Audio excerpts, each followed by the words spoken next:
আমাদের গরম পড়ছে। আসসালামু আলাইকুম নাইম, ওয়ালাইকুম আসসালাম। কেমন আছো? আলহামদুলিল্লাহ। Good morning. মর্নিং এখন কটা বাজে?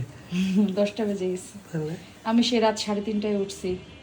তো যাই হোক, একটা কথা বলতে চাচ্ছিলাম, সেটা হচ্ছে এই সমাজে স্বামী যদি বউকে ভালোবাসে, বউকে সম্মান করে, বউয়ের হক আদায় করে, তাহলে সেই স্বামীকে এই সমাজ কি বলে জানো? বউয়ের গোলাম। ঠিক আছে, বাট এটা কি জাস্টিফাইড? একদমই হ্যাঁ। না। নবীর সুন্নাহ অনুযায়ী জীবনযাপন করলে মানুষ খারাপ কথা বলে, আর সুন্নাহ বহির্মুখী জীবনযাপন করলে তাহলে মানুষ খুব ভালো বলে। আসলে কি তাই না? এটা তো নিয়ম। তো যাই হোক, এগুলো শুনলেও খারাপ লাগে যখন লাইভে যাই। তো যাই হোক, আজকে কি কি আছে তোমার ব্রেকফাস্টে দেখাও। বলো। 4খান রুটি, আর এটা হচ্ছে তোমার রসুনের ভর্তা, রসুন আর কাঁচামরিচ ভেজে ভর্তা করছি পেঁয়াজ দিয়ে।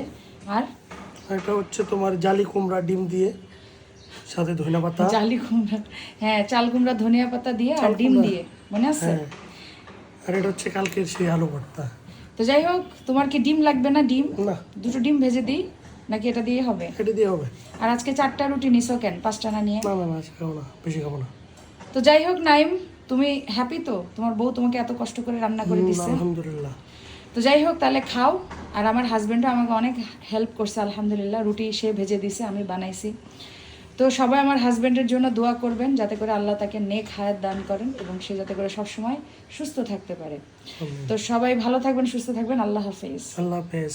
সালাম দিয়ে দাও একটা। সালাম আলাইকুম। Tata bye bye. এখন বেচারাকে খাইতে দেই। আল্লাহ হাফেজ। তাকাও, একটু সুন্দর করে হাসো।